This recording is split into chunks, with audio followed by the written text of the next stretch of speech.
Hello and welcome to Grandallure Home Group's monthly market update for March. We're going to share our screen here and show you some really interesting slides.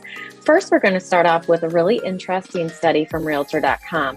It shows that the worries about a housing bubble still persist. And I'd be lying if I told you we didn't get this question all the time.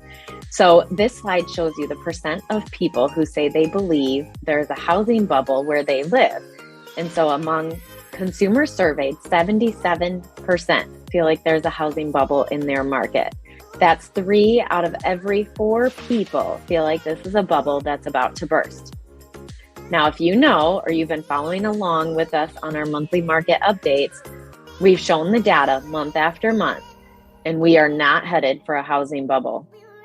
But when we know that this concern is out there, and we know that there's uncertainty in the market, that people have fears, we want to help ease those fears. So I'm going to walk you through some slides that are going to help you to see that we are not in a housing bubble.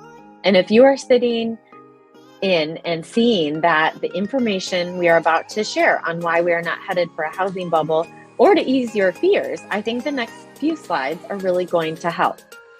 So what I want to do here is really paint the picture from an inventory perspective that supply and demand, as we've been talking about, is a big issue. This slide shows that the inventory of homes today is nothing like where we were at last time. So this is a month's supply of existing homes for sale in December of each year. You can see on the left side the 4 years of the housing crash, and on the right side, the past 4 years. So let me break this down for you. The orange bars on the left, these bars show that we're in a buyer's market when the housing market crashed. 9.6 months of inventory in 2007, 9.4 in 2008, significantly higher than where we are today. So even in 2018, when we had 3.7 months of inventory on the market, it was significantly higher than where we are today. Kind of a record low, if you'll see.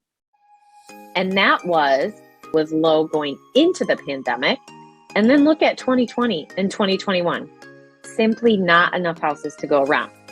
So when there aren't enough homes on the market, that's what drives prices up.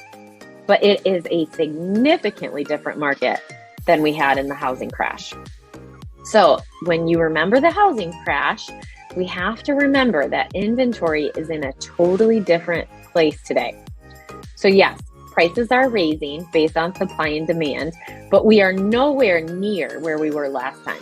Now, the interesting thing about this is, as well, I want to walk you through this. So take a look. We hit a record high, a 15-year record of existing home sales in 2021.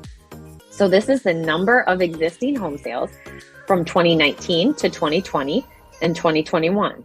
You can see 2019 was 5.4 million sales. We broke that record in 2021 at 5.6 million, and 2021 just crushed it with 6.1 million homes sold in the country. So what does that say? That buyers are out there. They are looking for homes, they are purchasing homes, and they are actively in the process. We have high buyer demand, and we have low inventory. Significantly different fundamentally than where the housing market was when the bubble burst. And the truth is that people who are purchasing these homes can afford them this time. And I say that because I want to share this data here that shows, so you can see credit scores are nothing like they were last time either. So take a look at this slide. This is the volume of loans in billions with a credit score less than 620. So take a look at those orange bars, 2003 to 2007. Significantly more loans issued to buyers who had a credit score less than 620 than where we are now. So 2008 to 2021, you can see those lending standards have gotten much tighter, meaning that buyers are essentially showing the credentials that they'll be able to afford their home. And that's what's leading to the loan opportunities. So very different lending standards are creating a landscape that's nothing like the last time. If you are worried also about any other fundamentals of the market, let's think about equity for a second. Homeowners have significantly more equity today, so they are in a much better financial position as homeowners in this process. And if you are worried about a foreclosure crisis, I encourage you to go back and look at the data from our last monthly market report on the forbearance and foreclosure update that we gave, because the data simply shows that we are not headed for a foreclosure crisis. We won't see a wave of inventory coming on the market that is going to significantly tip the scales into a buyer's market. There just aren't enough homes going into foreclosure. And we are so grateful for that, because that means more and more people are staying in their homes. So the fundamentals of this market are really a lot different. And the reality is, we know that people still have concerns. We want to ease those fears. We want to make sure you understand what the data is saying when it comes to understanding the housing market and having that confidence today. Because as we see prices rising, people start to fear this is just like the last time, and it simply isn't. I think this is a really important conversation for us to have and be able to show these slides.